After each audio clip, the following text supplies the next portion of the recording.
लोकसभा चुनाव नजदीक आने के साथ ही राजनीतिक सरगर्मियां बढ़ गई हैं। राजस्थान की 25 लोकसभा सीटों पर भाजपा के बाद अब कांग्रेस ने 10 सीटों पर अपने उम्मीदवारों की घोषणा कर दी है। पहले भाजपा 25 में से 15 उम्मीदवारों की घोषणा कर चुकी है। वहीं अब भाजपा को 10 सीटों पर और घोषणा करनी है। इसे लेकर बीते सोमवार को प्रधानमंत्री नरेंद्र मोदी की अध्यक्षता में केंद्रीय चुनाव समिति की बैठक हुई, जिसमें भाजपा की अगली सूची को लेकर मंथन किया गया। हालांकि बैठक के बाद उम्मीदवार घोषणा करने की चर्चा थी, लेकिन ऐसा हो नहीं पाया। सूत्रों के अनुसार भाजपा की दूसरी सूची आने में थोड़ा और समय लग सकता है। इसके पीछे भाजपा की विशेष रणनीति के साथ 3 महत्वपूर्ण कारण बताए जा रहे हैं। क्या है वो कारण, तो चलिए जानते हैं इस वीडियो में। केंद्रीय चुनाव समिति की बैठक के बाद यही कयास थे कि भाजपा मंगलवार शाम को अपनी दूसरी सूची जारी कर सकती है, लेकिन सूत्रों की माने तो अभी दूसरी सूची घोषित होने में समय है। इसके पीछे की वजह कांग्रेस के कई दिग्गज नेताओं के भाजपा में शामिल होना बताया जा रहा है। इसे लेकर भाजपा में भी अब कांग्रेस की तरह इन नेताओं को लोकसभा सीट पर सेट करने के लिए मंथन चल रहा है। चर्चा है कि पूर्व मंत्री लालचंद कटारिया और राजेंद्र यादव को टिकट दिया जा सकता है।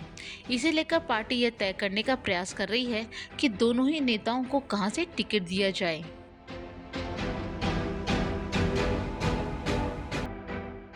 लोकसभा चुनाव से पहले दोनों ही पार्टियों में जमकर बड़ी उठापटक देखने को मिल रही है।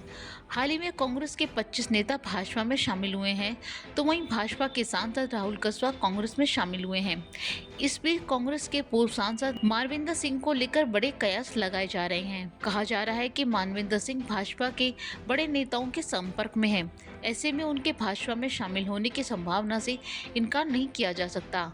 अगर मानवेंद्र सिंह भाजपा में शामिल हुए तो सूत्रों के अनुसार उन्हें राजसमंद लोकसभा सीट से टिकट दिया जा सकता है।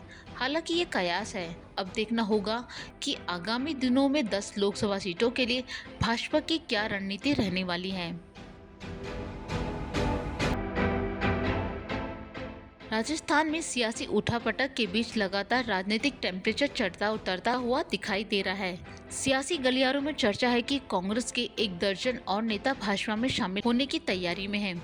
ये नेता राजस्थान के पूर्वी और पश्चिमी क्षेत्र के बताए जा रहे हैं। यही नहीं, इनमें जयपुर, जालोर, श्रीगंगानगर और नसीराबाद के नेताओं के शामिल होने की भी जमकर चर्चा है। बताया जा रहा है कि इसमें कांग्रेस के पूर्व मंत्री और विधायक रह चुके नेता भी शामिल हैं। इसके अलावा विधानसभा का चुनाव लड़ चुकी एक महिला कांग्रेस नेता के भी भाजपा में शामिल होने को लेकर कयास लगाए जा रहे हैं। ऐसे में भाजपा अपनी दूसरी सूची जारी नहीं कर पा रही है। कयास है कि इन नेताओं के शामिल होने को लेकर पार्टी में मंथन चल रहा है।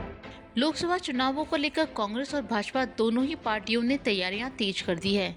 कांग्रेस को जहां 15 सीटों पर अपने उम्मीदवारों की घोषणा करनी है, वहीं भाजपा को 10 सीटों पर अपने उम्मीदवारों का ऐलान करना बाकी है, जिसके लिए कहा जा रहा है कि शायद आदर्श आचार संहिता लागू होने के बाद ही भाजपा ये घोषणा करे।